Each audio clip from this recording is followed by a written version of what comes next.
Hello and welcome to our channel fire fighting and engineering. एक बार फिर से आपका स्वागत है हमारे YouTube channel fire fighting engineering में। आज की इस वीडियो में आपको बताने वाले हैं एक नए सीरीज़ के बारे में। हम इस सीरीज़ में बहुत सारी टॉपिक्स कवर करने वाले हैं। जैसे टॉपिक्स का मतलब कि एक साइट कैसे स्टार्ट होती है, उसका कैसे एग्जीक्यूशन किया जाता है, उनके बीच में क्या क्या चीज़ें होती हैं और कैसे कैसे हम साइट को एक हैंडओवर करते हैं, उनके बीच में क्या क्या डॉक्यूमेंट्स लगते हैं, क्या क्या प्रोसीजर हमको फॉलो करने पड़ते हैं एग्जीक्यूशन के दौरान। इन सारी चीज़ों पे हम एक सीरीज़ बनाने वाले हैं जो कि कम से कम 15 या 20 वीडियो कवर करेगा। तो हर एक टॉपिक के बारे में हम अलग अलग वीडियो बनाते रहेंगे, जैसे कि साइट कैसे कैसे प्रोग्रेस हो रही है और कैसे कैसे स्टेप बाय स्टेप चीज़ें एग्जीक्यूशन की तरफ से होते हुए फाइनल एंडिंग की तरफ बढ़ रही हैं। उनके बीच बीच में क्या क्या रिक्वायरमेंट्स आती हैं उन पे हम वीडियो बनाएंगे, जो जो ऑब्स्टेकल आते हैं उन पे बनाएंगे वीडियो, और क्या क्या चीज़ें एग्जीक्यूशन के दौरान इस्तेमाल हो रही हैं उन पे हम आपको वीडियो बना के दिखाएंगे। इस वीडियो में आपको एक समरी दिखा देते हैं कि उस सीरीज़ में हम किन किन टॉपिक्स को कवर करने वाले हैं और किन किन मुद्दों पे हम स्पेशली एक वीडियो बनाएंगे, जिनके बारे में हम उस वीडियो में डिस्क्रिप्शन में पूरी डिटेल में हम समझेंगे कि उस वीडियो में हम क्या क्या बताने वाले हैं, उनकी क्यों ज़रूरत पड़ी हुई है।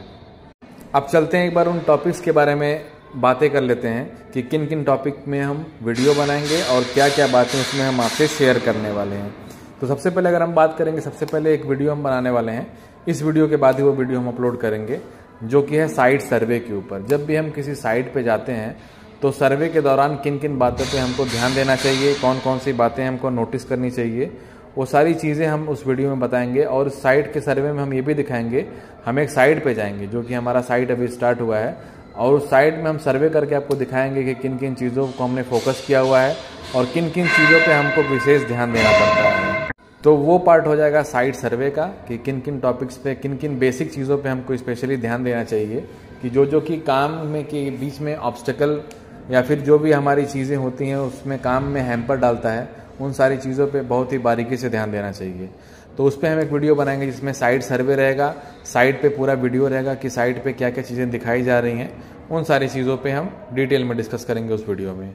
उसके बाद हम आगे बढ़ेंगे कि उस साइट में जो इस्तेमाल होने वाली ड्राइंग है, उस ड्राइंग के बारे में डिस्कस करेंगे और एक पर्टिकुलर किस फ्लोर पे हम काम करने वाले हैं उस सर्वे, साइट सर्वे की वीडियो में हम वो दिखाएंगे। और उसी फ्लोर का हम ड्राइंग के बारे में डिस्कस करेंगे जो कि शॉप ड्राइंग रहेगा, उसका भी हम एक वीडियो बनाएंगे जो कि आपको दिखाएंगे कि कैसे हम उस फ्लोर पे एग्जीक्यूशन करने वाले हैं ड्राइंग के अकॉर्डिंग। तो जब ड्राइंग का वीडियो खत्म हो जाएगा उसके बाद हम जो अगला वीडियो रिसीव करेंगे, जैसे कि हम जैसे एक एक स्टेप बाय स्टेप बढ़ेंगे। जैसे कि ड्राइंग आ गया, उसके बाद हमारा मटेरियल सप्लाई का प्रोग्राम स्टार्ट होता है। जैसे कि मटेरियल सप्लाई में आपका सबसे बेसिक जो चीज़ हो गया पाइप जैसे आया तो उसका हम एक आपको वीडियो बना के दिखाएंगे कि पाइप आता है तो कैसे अनलोडिंग होता है, कैसे शिफ्टिंग होता है। और साथ ही साथ पाइप के बीच, जैसे पाइप आ गया तो आपको उसके अगेंस्ट में कौन कौन से डॉक्यूमेंट सबमिट करने पड़ते हैं, जैसे कि टेस्ट सर्टिफिकेट हो गया, रेट उसका हो गया। रेट के बारे में तो हम बहुत सारी वीडियो आपको अपलोड करते बताते ही हैं। और टेस्ट सर्टिफिकेट के साथ उसका MIR रिपोर्ट, यानी कि जिसमें हम आपको बताएंगे थिकनेस क्या है, उसकी लेंथ क्या है और उसमें क्या क्या चीज़ कंटेंट पड़े हुए हैं, जिससे कि GI का पाइप बना हुआ है, किस क्लास का पाइप है, ये सारी चीज़ें हम आपको बताएंगे उस वीडियो में। तो ये बात होगा अराइवल ऑफ पाइप के साथ कुछ और भी चीज़ें होती हैं, फिटिंग्स या फिर कंज्यूमेबल चीज़ें हो गई, जो कि हो गया आपका टाई रॉड हो गया, बुलेट फास्टनर हो गया, ये सारी चीज़ें कंज्यूमेबल में आती हैं। तो इस पर भी हम एक वीडियो बनाएंगे जिसमें डिस्कस करेंगे कि क्या क्या कंज्यूमेबल चीज़ें लगती हैं और क्या क्या फिटिंग्स इस्तेमाल हो रही हैं। बेसिकली इस जो हम एक सीरीज़ बना रहे हैं वो ऐसी साइट है जहाँ पे वेल्डिंग का कोई काम नहीं है, यानी जो भी हम इस वीडियो में दिखाने वाले हैं इस सीरीज़ में वो थ्रेडिंग ग्रूइंग का काम होता है, जो कि फॉरेन में ज़्यादा इस्तेमाल किया जाता है, इंडिया में काफ़ी कम इसका इस्तेमाल होता है। लेकिन हमको एक साइट मिली हुई है जिसका हम एग्जीक्यूशन कर रहे हैं, जो कि थ्रेडिंग ग्रूइंग के ही काम पे बेस है उसका, तो इसलिए हम उस वीडियो को डिस्कस करेंगे। ये बात हुई कंज्यूमेबल की। इसके बाद अब आगे बात करेंगे कि पाइप कैसे शिफ्ट करते हैं, कैसे उसका ट्रांसपोर्ट करते हैं और किस प्लानिंग के हिसाब से किस फ्लोर पे कैसे कैसे पाइप हम शिफ्ट करते हैं, क्या तरीका होता है, ये सारी चीज़ें हम उसमें बताएंगे। अब जब पाइप आपका शिफ्ट हो जाएगा तो फिर हम अगला वीडियो बनाएंगे प्राइमर और पेंटिंग में। उसमें डिस्कस करेंगे कि कौन सा हम प्राइमर इस्तेमाल करते हैं, कितने कोट का प्राइमर होता है, या फिर कौन सा हम पेंट इस्तेमाल करते हैं और कितने कोट हम पेंटिंग करते हैं। इन चीज़ों के बारे में हम डिस्कस में समझेंगे। इसके बाद बात आएगा, जैसे हम प्राइमर पेंटिंग कर लिए तो बहुत बार क्लाइंट उसको चेक करता है, मतलब वेरीफाई करता है कि आपने कितना कोट मारा हुआ है प्राइमर और कितना कोट पेंट मारा हुआ है। तो उसको जानने के लिए हमारे पास एक टेक्निकल मशीन है जिसको बोलते हैं DFT मीटर। तो DFT मीटर से हम चेक करके वहाँ पे आपको बताएंगे कि कितने माइक्रोन थिकनेस है, जिसके बेसिस पे हम ये पता कर सकते हैं कि कितना कोट यहाँ पे पाइप पे पेंट या फिर प्राइमर मारा गया है। तो ये चीज़ें डिस्कस करेंगे DFT मीटर के वीडियो में। उसके बाद हमारा एग्जीक्यूशन का काम स्टार्ट होता है, यानी कि हमारे साइट पे अब कंज्यूमेबल भी आ गया है, फिटिंग आ गई है, पाइप आ गया है। इसके बाद हम सीधे चलेंगे एग्जीक्यूशन के पार्ट में। तो एग्जीक्यूशन के पार्ट में सबसे पहला जो काम हम करते हैं फ्लोर में या फिर किसी भी बिल्डिंग में एग्जीक्यूशन में सबसे पहला काम जो करते हैं वो होता है मार्किंग की। अपने लैंग्वेज में यहाँ उसको लाइन डोरी भी कहते हैं। तो मार्किंग का काम स्टार्ट करते हैं। उसमें देखेंगे कितने डिस्टेंस पे किस चीज़ को हम रेफरेंस लेके चलते हैं और कैसे कैसे हम मार्किंग करना स्टार्ट करते हैं। वो किसी भी काम का उसको बेस माना जाता है, यानी कि उसको आधार माना जाता है, और उसी मार्किंग के बेसिस पे ही हम आगे का काम स्टार्ट करते हैं। तो ऐसे मार्किंग हो गई, इस पर भी हमें आपको एक वीडियो बना के दिखाएंगे कि कैसे साइट पे पर्टिकुलर किसी फ्लोर के लिए, पर्टिकुलर किसी एरिया के लिए किस तरीके से मार्किंग की जाती है, उसके बारे में भी एक वीडियो बना के आपको अपडेट करेंगे। मार्किंग हो गई, इसके बाद बात करते हैं प्राइमर और पेंटिंग की। जैसे पाइप आ गया हमारा तो उस पर प्राइमर पेंटिंग मार दिया, उसके बाद हम पाइप का कटिंग करते हैं। ध्यान दीजिएगा, जो प्राइमर पेंटिंग कितने कोट हैं, कब मारते हैं, उसके बारे में हम तभी बताएंगे जब प्राइमर पेंटिंग का वीडियो हम अपलोड करेंगे कि कितने कोट प्राइमर होता है, कितने कोट पेंटिंग होता है, और कब प्राइमर मारते हैं, कब पेंटिंग मारते हैं। ये दोनों चीज़ें हम उसी वीडियो में डिस्कस करेंगे। इसके बाद चलते हैं, बात करेंगे पाइप कटिंग की कि किस तरीके से पाइप कटता है, कौन कौन से टूल्स इस्तेमाल करते हैं, कौन कौन से उसके अगेंस्ट में हम सेफ्टी प्रिकॉशंस लेते हैं। इसके बारे में हम पाइप कटिंग के सीरीज़ में डिस्कस करेंगे। फिर आता है पार्ट पाइप कटिंग के बाद ग्रूविंग का, क्योंकि यहाँ पे वेल्डिंग का काम नहीं है, थ्रेडिंग ग्रूविंग का काम है, इसलिए हम ग्रूविंग की तरफ बढ़ते हैं। अगर ये ग्रूविंग का काम नहीं होता, वेल्डिंग का काम होता है, तो जैसे ही पाइप कटिंग होता है उसके बाद यहाँ पे टेकिंग का प्रोग्राम स्टार्ट होता है। लेकिन टेकिंग वेल्डिंग का काम नहीं है, इसलिए यहाँ पे ग्रूविंग करेंगे। ग्रूविंग के पार्ट में हम आपको बताएंगे, एक वीडियो बना के दिखाएंगे कि कैसा होता है ग्रूविंग मशीन, कौन कौन सी उसमें डाई लगती है, कितने कितने साइजेस का होता है, कैसे ग्रूविंग होता है, क्या क्या चीज़ें प्रिकॉशन सेफ्टी हमको यूज़ करनी पड़ती है, और कितने देर में, कितने टाइम में, कितना डेप्थ होता है, कितना विड्थ होता है। ये सारी चीज़ें हम पूरी डिटेल में समझेंगे ग्रूविंग के पार्ट में। यानी कि ग्रूविंग का जब हम वीडियो बनाएंगे तो उसमें बताएंगे आपको कैसे ग्रूविंग की जाती है। ग्रूविंग हो गया, उसके बाद जो अगला स्टेप होता है, अगला प्रोसीजर जो हम फॉलो करते हैं वो होता है पाइप इरेक्शन यानी इंस्टॉलेशन। पाइप इरेक्शन को ही पाइप इंस्टॉलेशन बोलते हैं। इंस्टॉलेशन के पार्ट में चले जाएंगे तो आप जैसे पाइप हमको हैंग करना होता है, उसी को हम इरेक्शन बोलते हैं। तो जो इसमें दो पाइप को जोड़ते हैं या फिर दो फिटिंग्स को जोड़ते हैं तो उसका जो नाम होता है वो कपलिंग होता है। तो कपलिंग पे भी हम वीडियो बनाएंगे। कपलिंग इंक्लूडेड होता है फिटिंग्स के रेंज में। तो जो भी फिटिंग की जब हम वीडियो बनाएंगे तो उसमें आपको कपलिंग भी दिखाएंगे, कैसे किस तरीके की फिटिंग्स यूज़ होती है। ध्यान दीजिएगा, बट वेल्ड का जो काम होता है और जो थ्रेडिंग ग्रूविंग का काम होता है इसमें बहुत डिफरेंस होता है। जैसे कि फिटिंग्स कोई मेज़र मान लीजिए आप, बहुत सारी फिटिंग में चेंजेस आते हैं। तो बहुत तरह की फिटिंग जो थ्रेडिंग ग्रूविंग में यूज़ होता है वो बट वेल्ड में यूज़ ही नहीं होता है।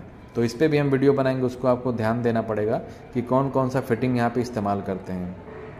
अब बात करते हैं हाउ टू लिफ्ट, मतलब कि अगर पाइप उठाना होता है, ज़्यादा डायामीटर का पाइप है तो उसको कैसे उठाते हैं, अगर कम डायामीटर का पाइप है तो उसको हम ईजिली हम उठा लेते हैं। ये सारी बातें हो गई। उसके बाद ये सारा का सारा इंस्टॉलेशन होने के बाद हम उसकी अलाइनमेंट चेक करते हैं कि प्रॉपर ये लाइन डोरी में सारा पाइप अलाइन है कि नहीं। अलाइनमेंट अगर कंप्लीट हो जाता है, क्योंकि ये हमारा क्वालिटी पॉइंट होता है। ध्यान दीजिएगा, जो कि पेंटिंग का पॉइंट हुआ और जो अलाइनमेंट का पॉइंट होता है ये क्वालिटी का पॉइंट होता है, इसको ज़रूर रेक्टिफाई करना चाहिए। अदरवाइज़ इस पर कोई भी बिल पास नहीं होता। ये क्वालिटी का पॉइंट जब तक रिजॉल्व नहीं होता है तब तक कोई भी बिल पास नहीं होता है। ये बात है क्वालिटी पॉइंट के बारे में। अलाइनमेंट हो गया। इसके बाद अगला प्रोसीजर आता है टेस्टिंग का। तो जब हम टेस्टिंग देते हैं उसके बाद वो डिसाइड करते हैं कितने केजी पे हम प्रेशर दे रहे हैं। जनरली जो टेस्टिंग का क्राइटेरिया होता है, जो हम प्रेशर होल्ड करते हैं बिल्डिंग में, उसका 1.5 टाइम्स यानी वर्किंग प्रेशर का 1.5 टाइम्स पे हम टेस्टिंग करते हैं।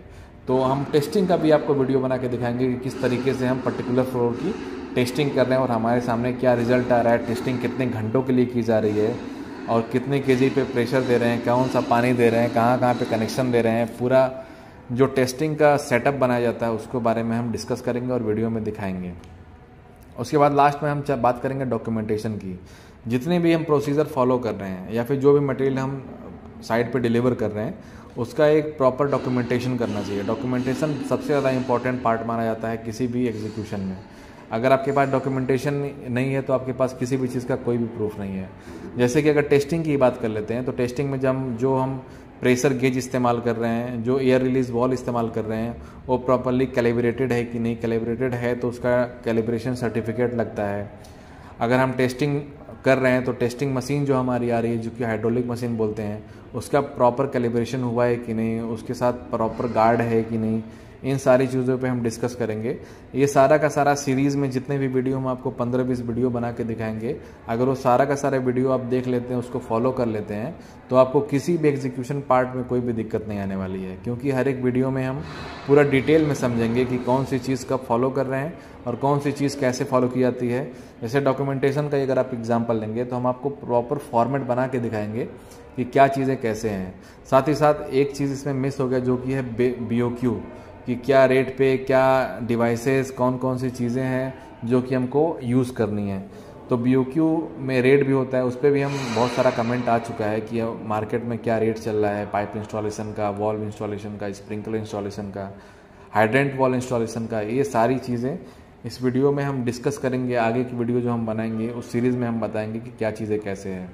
स्पेशली इस जो सीरीज़ में हम बात करने वाले हैं, जो भी वीडियो हम अपलोड करेंगे, इस सीरीज़ में एक खास बात है कि इसमें sprinkler system, pump room system, hydrant system, एक और नया सिस्टम इसमें ऐड हुआ है जो कि बहुत सारी जगहों पे, मतलब मोस्टली आप मान के चलो कि 95% जगहों पे इसका इस्तेमाल नहीं होता है। और यहाँ जो सिस्टम जो 95 जगहों पे इस्तेमाल नहीं होता है वो यहाँ पे हो रहा है, जिसको बोलते हैं ड्रेंचर सिस्टम। ये बहुत ज़रूरी होता है लेकिन हर साइट पे इसका इस्तेमाल नहीं होता है, इसलिए उसके बारे में कभी हमने जिक्र नहीं किया। लेकिन इस वीडियो में, इस सीरीज़ में हम ड्रेंचर सिस्टम के बारे में भी पढ़ेंगे। ड्रेंचर सिस्टम क्या होता है, कैसे उसका पाइपिंग की जाती है, कौन सा स्प्रिंकलर लगता है, स्प्रिंकलर की खासियत क्या होती है, क्वालिटी क्या होती है, किस तरीके से कितने डायमीटर से स्प्रिंकलर निकलता है, पाइप निकलती है, इन सारी चीज़ों के बारे में हम डिस्कस करेंगे। साथ ही साथ ये भी डिस्कस करेंगे स्पेशली ड्रेंचर सिस्टम के लिए क्या क्या क्राइटेरिया होता है, क्यों लगाते हैं, और उसमें कौन कौन सी फिटिंग होती है, किस टाइप का स्प्रिंकलर यूज़ करते हैं। इन सारी चीज़ों के बारे में हम इस सीरीज़ में पढ़ेंगे। तो स्पेशली आप ये सीरीज़ बिल्कुल भी मत मिस कीजिएगा, क्योंकि इस सीरीज़ में हम सारी की सारी चीज़ें आपको डिस्कस करेंगे, जिससे कि आपको आइडिया लग जाएगा कि एक proper execution, fire fighting system के A to Z एग्जीक्यूशन में क्या क्या चीज़ें लगती हैं और कैसे कैसे इसको फॉलो करके हम आगे बढ़ते हैं। तो फिर आज के वीडियो में बस इतना ही। तो आगे आने वाली सीरीज़ में स्पेशली जितने भी वीडियो रहेंगे आपको स्टेप बाय स्टेप देखने पड़ेंगे, और उससे आपको आइडिया लग जाएगा कि A to Z, जैसे हम बेसिक से स्टार्ट करेंगे और आपको एंड तक लेके चलेंगे, तो आपको आइडिया लग जाएगा कि क्या क्या चीज़ें ज़रूरी होती हैं, किसका क्या इंपॉर्टेंस होता है, और कौन सा फॉर्मेट डॉक्यूमेंटेशन के लिए अगर बात करें तो स्पेशली उसको आपको आइडिया लग जाएगा कि कौन कौन से डॉक्यूमेंट सबमिट करने पड़ते हैं क्लाइंट को at the time of billing. तो स्पेशली ये सीरीज़ तो बहुत ही इंपॉर्टेंट होने वाली है। और फायर फाइटिंग सिस्टम में ये थ्रेडिंग ग्रूइंग भी नया है हमारे लिए, स्पेशली आपके लिए भी थ्रेडिंग ग्रूइंग नया है, क्योंकि इंडिया में most of the time butt welding का ही काम होता है, थ्रेडिंग ग्रूइंग का कोई भी काम नहीं होता है। 1-2 साइट ही ऐसी होती हैं, 1-2% साइट ऐसी होती हैं जहाँ पे थ्रेडिंग ग्रूइंग का काम होता है। स्पेशली ये काम इतना कम इसलिए रखा जाता है क्योंकि इसका कॉस्ट काफ़ी ज़्यादा पड़ जाता है। काम वही रहता है लेकिन कॉस्ट लगभग बहुत ज़्यादा पड़ जाता है, इसलिए थ्रेडिंग ग्रूइंग का काम को ज़्यादा प्रेफरेंस नहीं दिया जाता है। लेकिन यहाँ पे ड्रेंचर सिस्टम भी है, थ्रेडिंग ग्रूइंग भी है, यहाँ पे प्रोजेक्ट कॉस्ट भी बहुत ज़्यादा है। इसलिए हम समझेंगे कि पूरे डिटेल में, पूरे प्रोसेस में, पूरे प्रोसीजर, यानी पूरे एक प्रोजेक्ट में क्या क्या चीज़ें डिस्कस होने वाली हैं, क्या क्या चीज़ें लगती हैं, इस एंटायर प्रोजेक्ट में क्या क्या चीज़ें कैसे कैसे एग्जीक्यूट हुई हैं, इस पूरे के पूरे सीरीज़ में हम आपको दिखाएंगे। तो ठीक है, हमारे साथ बने रहिएगा, कोई भी वीडियो मिस मत कीजिएगा। तो आज की वीडियो में बस इतना ही। जल्दी ही मिलेंगे आपसे सीरीज़ के दूसरे वीडियो में, तो बात करेंगे क्या क्या चीज़ें वहाँ पे हो रही हैं, उसके बारे में डिस्कस करेंगे। तो आज की वीडियो में बस इतना ही, हमें इजाज़त दीजिए। धन्यवाद।